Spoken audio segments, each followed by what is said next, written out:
So hello guys and welcome back to another video.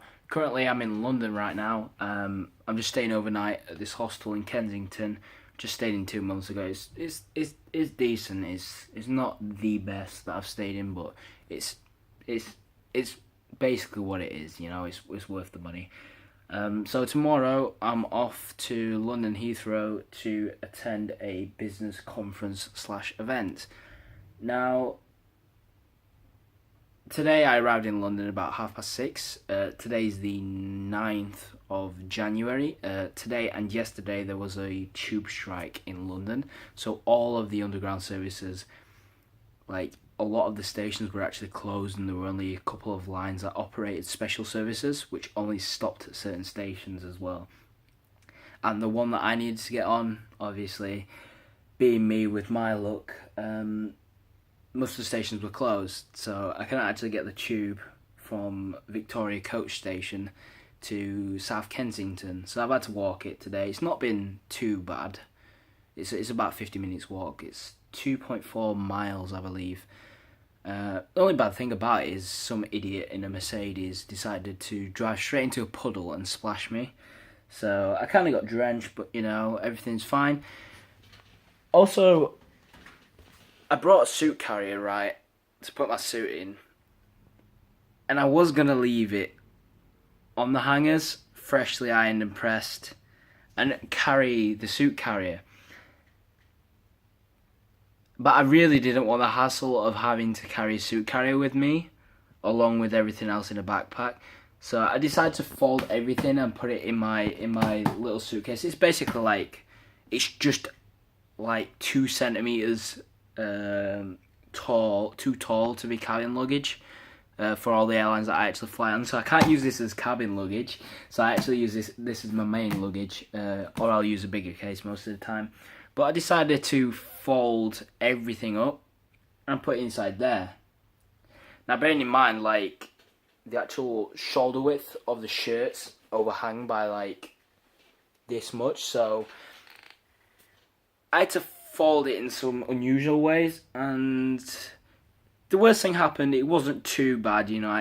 I expected it to actually be perfect and fine with the way I folded it. It was precision folded, you know. I've mastered the art of folding now. Well, I hope I have anyway. And I thought I'd folded it in a way that there wouldn't be any creases, and I was wrong to an extent. Here's my shirt. I've kind of got my tablet on it right now. I'm just trying to like flatten some of the creases out. It's not too bad, I guess. I could run over with an iron again in the morning if this hostel does have an iron. My trousers are a lot better, but you see there's the creases there, and maybe when I'm wearing them, obviously you'll not be able to see it, so that might not be an issue. But you see like the inside of the trouser leg here. I don't know if you can see it on the camera because it's the front-facing camera of my S7.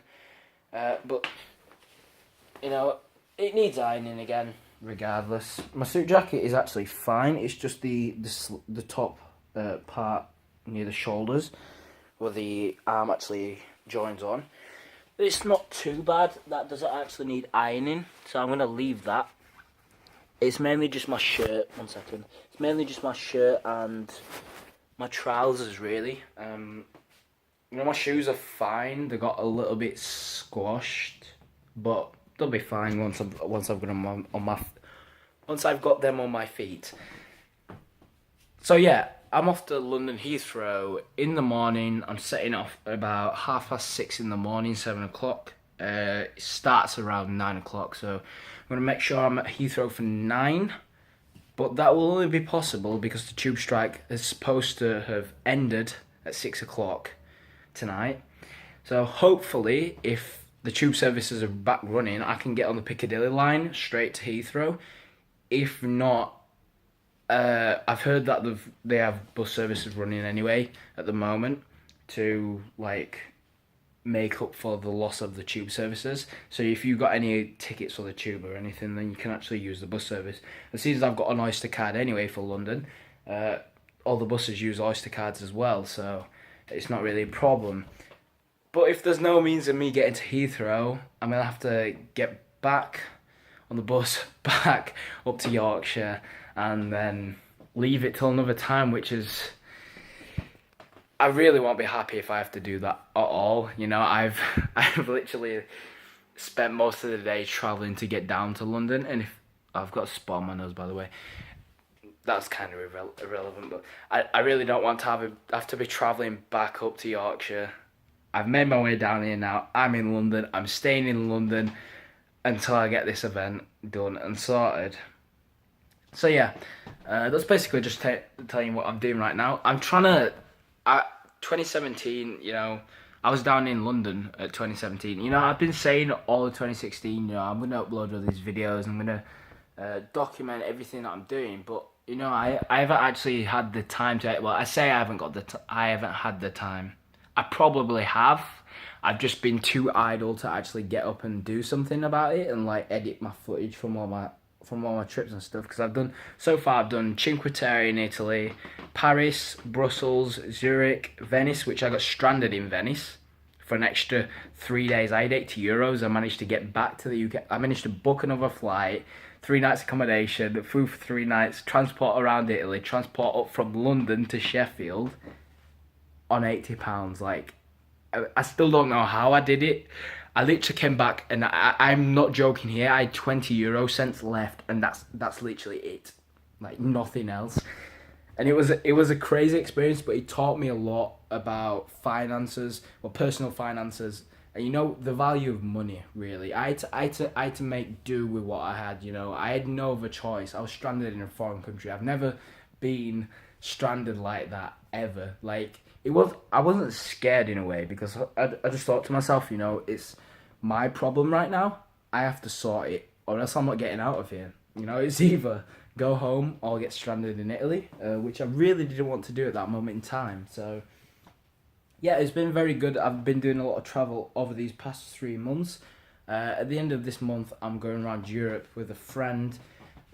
Be visiting 5 countries there, which is going to be absolutely amazing. And then 20 days after that, I'm off around Europe again by myself, doing 4 countries. And then I think it's like 25 days after that, I'm off. No, actually, it's like, I think it's 20 days after that, I'm off to Riga in Latvia for a couple of days. And then I've kind of got like a full month until I go traveling again, which I'll be doing all the Greek islands and everything, which is that I'm really, really looking forward to that. Greece has been at the top of my to-do list for quite a while.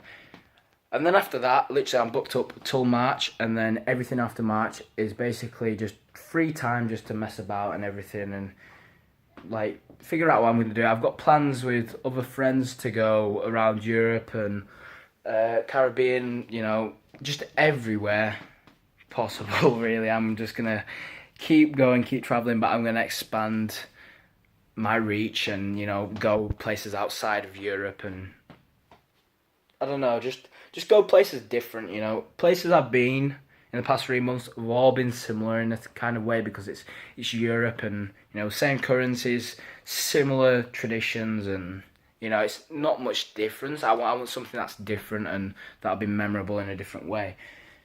So, all travel aside, at the moment, the business is going very well, actually. A lot better than I expected. Since I've come into 2017, you know, I had a real good chat with myself when I was in London on New Year's Day about 3 in the morning. I recorded a full voice memo about 45 minutes long to myself, saying what I was going to do this year, you know, what I'm going to achieve, new habits that I'm going to have, and things like that. You know, it's been time for me to reflect on what I've done and what I want to do in the future.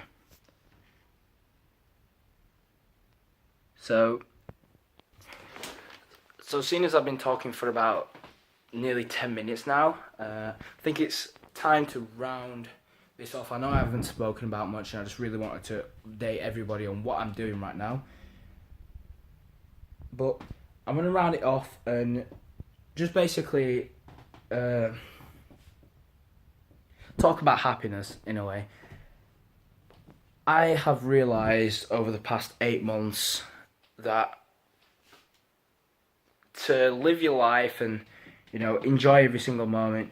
You have to find what makes you happy. You know, it might already be there in front of you, but it takes losing literally the thing that makes you so happy to realize what true happiness is in your life. You know, that is one of the core values for me right now. Happiness. Also friends. I've realized over the past couple of months how much friends actually mean to me. I've never actually understood it as well as I do now. You know, I valued my friends before, but you know, since I've been now I've been down quite a bit in the past couple of months. You know, but my friends have helped me so much in the way of supporting me in what I want to do really with my business and travel and everything. You know, people before were saying to me, you know, you've dropped out of college and everything, you're not going to be doing anything with your life and whatnot. You can't travel the world and stuff like that on hardly any money. You know, I've already done it. I've proven it to myself. I didn't do it to prove to anybody or myself. I just did it because it's what makes me happy. But I've managed to prove it to myself, and that is literally because of my friends and the people who have been supporting me. Without them, you know, I'd have done what I've done my entire life and just thought, you know what, I can't do this. You know, I'm not gonna do it. I'm gonna stop trying. You know, that's literally, I feel so stupid because so many opportunities I've actually had in my life could have turned out to be absolutely amazing, but I was too blind, too stupid to actually see the potential, and just giving it a try, just trying would have got me a long way, a long, long way. To be honest, I wouldn't have quit college if I would have just tried, but that was the type of person I was then. Now, in 2017, I'm a totally different person, motivated as hell, and I'm going to succeed in whatever I do because I want to. It's what makes me happy, you know, I'm passionate about it. To me, it's not relevant whether somebody else likes it or somebody else doesn't. If they like it, then, you know, that's good on their part, and I appreciate that, but it doesn't make a difference to my life. Support, you know, that keeps me going. That's the inspiration and motivation I need. People telling me that I inspire them to go out and achieve their goals and chase their dreams and everything like that.